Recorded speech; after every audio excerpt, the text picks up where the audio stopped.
बिस्मिल्लाहिर्रहमानिर्रहीम। अस्सलाम वालेकुम। आज 13 दिसंबर है और दिन है सोमवार का। आज शरीफ ख़ानदान के लिए एक बमशेल है। शरीफ ख़ानदान के लिए तो नहीं कह सकते, लेकिन शहबाज शरीफ फैमिली के लिए कह सकते हैं। और मैं ये समझता हूँ कि ये पनामा केस से ज़्यादा ख़तरनाक केस है, इसलिए कि पनामा में तो बहुत सारी चीज़ें पाकिस्तान से बाहर से आनी थी, बाहर के इदारों का अमल दखल था, डॉक्यूमेंट्स आते हैं नहीं आते, चीज़ें भेजते हैं नहीं भेजते, लेकिन इसमें पेपर ट्रेल मुकम्मल है। डॉट्स से डॉट्स कनेक्ट किए जा सकते हैं, चीज़ें साबित की जा सकती हैं। और मैं आपको बताता हूँ कि 7 वॉल्यूम्स में क्या है, और ख़ास तौर पे जो वॉल्यूम नंबर 5 है वो बहुत इंपॉर्टेंट है, और इसमें एक एक चीज़ FIA के पास मौजूद है। वैसे तो आजकल आपको पता है सुरखरू होने का सीज़न है, और मरीम साहबा कोई गंदी वीडियो आती है तो लिखती है नवाज शरीफ सुरखरू, कोई नंगी वीडियो आती है तो लिखती है नवाज शरीफ सुरखरू, कोई फेक ऑडियो आती है लिखती है नवाज शरीफ सुरखरू, कोई बयान अल्फी मशकूक आता है लिखती है नवाज शरीफ सुरखरू। लेकिन मैं ये समझता हूँ कि जो आज FIA ने चालान जमा करवाया है बैंकिंग कोर्ट में, और ये भी आपको बताता हूँ कि बैंकिंग कोर्ट में क्यों कराया है और 16 दिसंबर को क्या होने जा रहा है, लेकिन अगर वो आप चालान देखते हैं तो आपको पता चलता है कि वाकई FIA की टीम सुरखरू हुई है। सुरखरू इस हद तक कि ज़ाहिर है आगे जाके FIA ने अपना केस जो है वो साबित करना है। ख़ासतौर पर उनकी जानिब से जो वकील वहाँ पर लाहौर में पेश हो रहे हैं, मौज़म अबी एडवोकेट साहब, जो कि यहाँ पे मरीम नवाज के केस में भी जो है वो बैरिस्टर उस्मान साहब के साथ पेश होते हैं, जो मौज़म अबी एडवोकेट हैं, यंग वकील हैं, उनका काफ़ी उनके ऊपर जिम्मेदारी है कि वहाँ जाकर उन्होंने ये चीज़ें साबित भी करनी है। लेकिन FIA की टीम ने जो चीज़ें तैयार की हैं, डॉक्टर रिजवान साहब की टीम ने जो चीज़ें तैयार की हैं, वो आपको देख के अंदाज़ा होता है कि कितना स्ट्रॉन्ग केस है।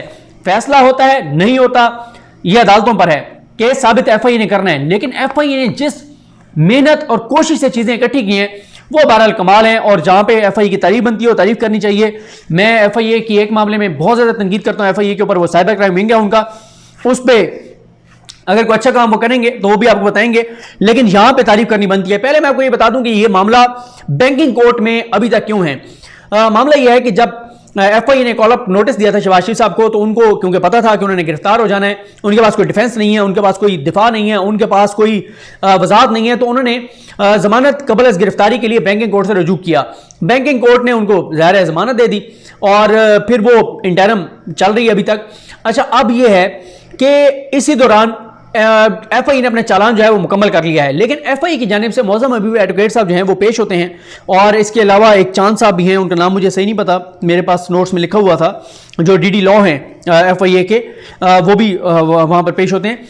तो FIA का चालान जब उन्होंने कहा जी हमने जो चालान मुकम्मल किया उसके मुताबिक ये एंटी करप्शन की क्योंकि FIR है, ये स्पेशल कोर्ट जो है वहाँ पर ये अब हमने चालान जमा करवाना है। लेकिन लास्ट हेयरिंग पे जो गोंदल साहब हैं, मैं कोशिश करता हूँ मुझे वो नाम मिल जाए, जो ड्यूटी जज हैं गोंदल साहब, उन्होंने क्या कहा। गोंदल साहब ने ये कहा कि जनाब आप मेरी ही अदालत में ये चालान जो है वो पेश करें। इसमें यह हुआ कि अब जब इन्होंने वहां पे चालान अब इन्होंने जमा तो करा दिया है, लेकिन मसला यह है कि ये चालान जमा होना है। हाँ, ड्यूटी जज हैं असलम गोंदल साहब, इन्होंने बड़ा एक सख्त ऑर्डर दे दिया है कि इसी ही अदालत में आपने चालान जमा कराना है। हालांकि उनको बताया गया कि जनाब ये स्पेशल कोर्ट का केस है, एडिशनल जो वो भी आपको बता देता हूं कि अच्छा इन्होंने क्या किया गोंदल साहब ने, उन्होंने कहा जब मैंने कहा है, जब हमारा ऑर्डर था कि आपने यहां जमा कराना है तो क्यों नहीं कराया, इस पे शोकॉज नोटिस भी जारी कर दिया डॉक्टर रिजवान साहब को। अब जब चालान मुकम्मल हो गया है तो ये चांद अशरफ साहब हैं जनाब DD लॉ जिनका मैं जिक्र कर रहा था, तो अब ये होना है कि ये 16 को समात है, 16 की समात में अदालत को बताया जाएगा कि ये आपकी कोर्ट का केस नहीं है, ये एक और अदालत में है, और वहां पर जाके चालान जमा कराना है। तो यहां से चालान विड्रॉ होगा और वापस लिया जाएगा, और स्पेशल कोर्ट में जाके और ये जो है वो चालान पेश किया जाएगा। स्पेशल सेंट्रल जज जो है, क्योंकि इसमें मनी लॉन्ड्रिंग हुई है और एंटी करप्शन है FIR दी है, तो इसलिए ये मामला उधर जाएगा। अब मामला ये है कि ये केस इसलिए खतरनाक मैं आपको कह रहा हूं कि इसमें जनाब हैं पहले जरा, क्योंकि ये एक सीरीज के साथ चलेंगे, स्टेप बाय स्टेप चलेंगे, थोड़ी थोड़ी बात करेंगे, क्योंकि इतना कुछ है इस चालान के अंदर। और हमने कल रात को अभी बल्कि कुछ देर पहले जो हमने प्रोग्राम किया पब्लिक TV पर, अदील बड़ाई साहब, मैं और मारिया जदून साहब, उधर भी हमने बहुत सारी चीज़ें बताई हैं, क्योंकि इसमें इतनी चीज़ें हैं कि स्टेप बाय स्टेप हम चलेंगे। इसमें जनाब 14 छोटे मुलाजमीन हैं, चंद हज़ार जिनकी तनख्वाहें थी, उनके नाम पे अकाउंट्स खोले गए। 16 अरब रुपए की इन 14 मुलाजमीन के अकाउंट्स में मनी लॉन्ड्रिंग है, यानी पैसे जमा हुए निकले, और इनकी अपनी बेचारों की तनख्वाहें छोटी छोटी थी, थोड़ी थोड़ी थी।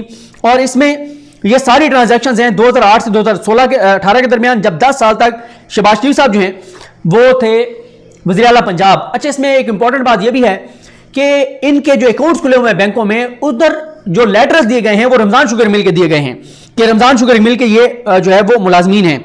इसमें जो अभी तक जो ये चालान है इसमें 16 अरब का जिक्र है और अभी मजीद तहकीकात होंगी तो ये बढ़ भी सकते हैं। बेनामी अकाउंट्स खुलवाए गए, इन्हें चलाया गया, इनसे मनी लॉन्ड्रिंग की गई और मरकजी मुलजमान 3 हैं, शहबाज शरीफ, हमजा शहबाज और सलमान शहबाज।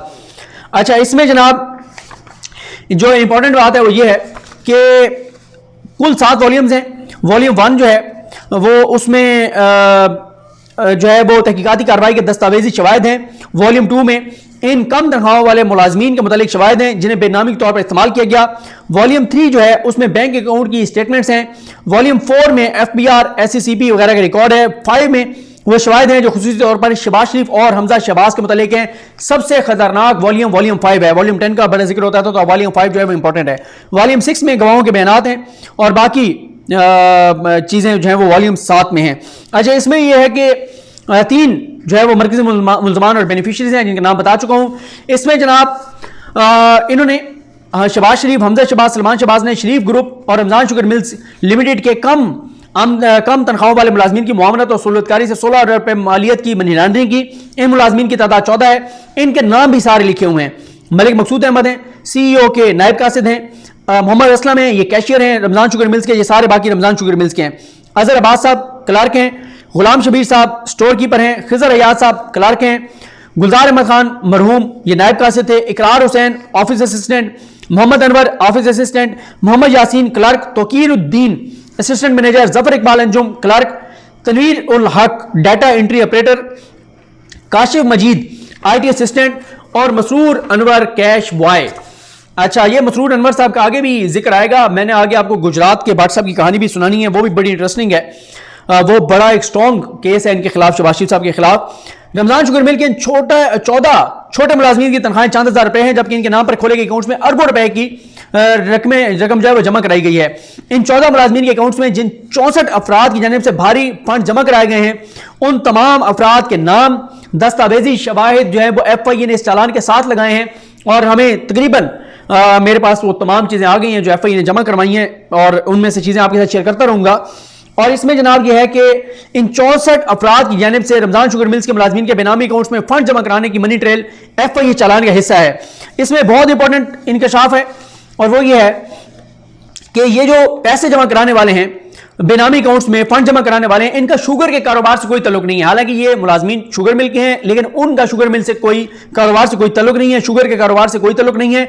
इन बेनामी अकाउंट्स में जमा कराए गए फंड्स की मनी ट्रेल का जब तजिया किया गया तो इंकशाफ हुआ कि जिन पार्टीज की जानिब से इन अकाउंट्स में बजरिए चेक फंड्स जमा कराए गए हैं उनमें सियासतदान और ठेकेदार, कंस्ट्रक्शन के जो ठेकेदार हैं, पेट्रोलियम डीलर्स हैं, फार्मा वेंडर्स हैं, फ्लोर और राइस मिल मालकान हैं और दीगर ट्रेडर्स जो हैं वो शामिल हैं। इन तमाम अफराद की जानिब से शहबाज शरीफ, हमजा शहबाज और सलमान शहबाज के इन बेनामी अकाउंट्स में ये फंड्स 2008 से 2018 के अरसे में जमा कराए गए। ये वो अरसा है जब शहबाज शरीफ के पास पंजाब के वज़ीर आला का ओहदा था। इसके अलावा शहबाज शरीफ अपनी फैमिली के सरबराह भी थे। इस फैमिली के पास कई कारोबार थे जिन्हें कंपनी की दस्तावेजात में शरीफ ग्रुप कहा जाता था। इस शरीफ ग्रुप में रमजान शुगर मिल के अलावा कई कारोबार हैं। 2008 से 18 के दरमियान जब इन बेनामी अकाउंट्स को रमजान शुगर मिल्स और शरीफ ग्रुप्स के मुलाजमीन के नाम पर चलाया जा रहा था तो इस दौरान हमजा शहबाज शरीफ रमजान शुगर मिल्स के CEO थे। हमजा शहबाज रमजान शुगर मिल्स के CEO थे। मियां शहबाज शरीफ ने शरीफ ग्रुप की मनी लॉन्ड्रिंग की सरपरस्ती की। यही वजह है कि इन मरकजी मुलजमान यानी शहबाज शरीफ, हमजा शहबाज, सलमान शहबाज ने रमजान शुगर मिल्स के मुलाजमीन के इन बेनामी अकाउंट्स के जरिए पोशीदा ट्रांजेक्शन के जरिए वो वसाइल हासिल किए जो उनके मालूम ज़राए आमदन से कहीं ज्यादा हट कर हैं और ये चीज़ मुजरमाना मिसकंडक्ट के जुमरे में आती है। आमदन से ज्यादा असासे हैं, जस्टिफाई नहीं कर सके, इन मुलाजमीन का नहीं बता सके कि इनके अकाउंट में पैसे कहां से आ रहे थे, क्यों आ रहे थे। तो उसके बाद जनाब आ जाए चालान में मजीद ये कहा गया है कि मुनज़्ज़म मनी लॉन्ड्रिंग के लिए शहबाज शरीफ की जानिब से बेनामी अकाउंट चलाना या जाली IDs का इस्तेमाल करना शहबाज शरीफ के लिए कोई नई बात नहीं है। सुप्रीम कोर्ट ऑफ पाकिस्तान में जमा कराई गई पानामा JIT रिपोर्ट में इसाक डार के एतराफी बयान का हवाला दिया गया था। इस एतराफी बयान को आज तक पाकिस्तान के किसी जुडिशल फोरम पर जो है वो वापस नहीं लिया गया। इसाक डार ने अपने एतराफी बयान में इंकशाफ किया था कि वो किस तरह शहबाज शरीफ के लिए जो है उन्होंने जाली TTs के लिए फर्जी ID का इंतजाम किया था और किस तरह शहबाज शरीफ ने जाली TTs के लिए फर्जी ID का इंतजाम किया था। FIA के पास जो FIA की इस तहकीकाती रिपोर्ट और चालान में मजीद ये कहा गया है कि इन बेनामी अकाउंट्स में 16 अरब रुपए से ज्यादा के फंड्स हासिल करके शहबाज शरीफ और उसके खानदान ने खुद को अमीर किया, अमीर बनाया। शहबाज शरीफ ने बतौर वज़ीर आला पंजाब अपने इख्तियारात का नाजायज़ फ़ायदा उठाकर इन बेनामी अकाउंट्स के ऑपरेशन की सरपरस्ती की। अगर शहबाज शरीफ के पास बतौर वज़ीर आला पंजाब एग्जीक्यूटिव का मुकम्मल इख्तियार ना होता तो उन्हें बेनामी अकाउंट से थर्ड पार्टी की जानिब से भारी फंड्स मसूल ना होते। इसमें यह भी कहा गया है कि मालूम ज़राए आमदन से हटकर हासिल करदा माली वसाइल जिन्हें वाज़ेह तौर पर नाजायज़ ज़राए से हासिल किया गया हो तो ऐसे माली वसाइल को साबित करने का बारे सबूत पब्लिक सर्वेंट्स पर होता है। यानी शहबाज शरीफ साहब उनके पब्लिक सर्वेंट थे, वज़ीर आला पंजाब थे। अब उनके जो असासे हैं उन्होंने साबित करना है कि मेरी आमदन तो ये थी, असासे इतने बने, कहां से बने हैं। अगर वो जस्टिफाई नहीं कर पाएंगे तो ये भी करप्शन की एक किस्म है कि आप अपने असासों के मुताबिक आमदन साबित नहीं कर सके तो इट्स मीन कि आपने इधर उधर खांचे लगाए हैं, टीके लगाए हैं, करप्शन किया, लूट मार की है। फिर आप कहते हैं कि एक धेले की करप्शन ही की। शहबाज शरीफ जो कि उस वक्त वज़ीर आला पंजाब थे और हमजा शहबाज जो कि उस वक्त MNA थे, उनको तहकीकात के दौरान जो कि इस वक्त MNA हैं और उस वक्त पता नहीं, ये देखना पड़ेगा कि जो कि अच्छा हाँ वो उस वक्त MNA, अब मेरे ख्याल अब तो वो MNA हैं और उस वक्त या अब MP हैं, सॉरी मैं इसको चेक करना पड़ेगा। मेरे ख्याल उस वक्त MNA थे, हाँ उस वक्त MNA थे, अब वो MP हैं। ज़ाहिर है वो पोजीशन लीडर हैं पंजाब के अंदर। उनको तहकीकात के दौरान काफ़ी मौका दिया गया कि वो इनको साबित करें, ताहम उन्होंने मुसलसल इससे गुरेज किया और अदम तामुन किया और यूँ उन्होंने इन मौके को ज़ाया कर दिया। तो ये जनाब शहबाज शरीफ के मामलात हैं। शहबाज शरीफ, हमजा शहबाज और सलमान शहबाज के बहुत डेंजरस केस है। अगर ये रोज़ाना की बुनियाद पर चले तो ये केस 3, 4, 5 माह से ज़्यादा का नहीं है। और अगर जितनी चीज़ें शहबाज शरीफ के हवाले से हैं कोई एक चीज़ भी साबित हो गई तो शहबाज शरीफ जो हैं वो भी नाअहली भी उनका मुकद्दर ठहरेगी और गिरफ्तारी भी उनकी कंफर्म हो जाएगी। अब जब ये स्पेशल कोर्ट में ये जाएगा मामला तो वहाँ से जो है वो देख रहे हैं कि उनको वहाँ से ज़मानतें वहाँ से करानी पड़ेंगी। ज़मानत नहीं मिलती तो FIA ने अगर गिरफ्तार करना हो तो FIA गिरफ्तार भी कर सकती है। मुझे अपनी दुआ में याद रखें। लगी हम सबका हमें नसरो। अल्लाह हाफ़िज़।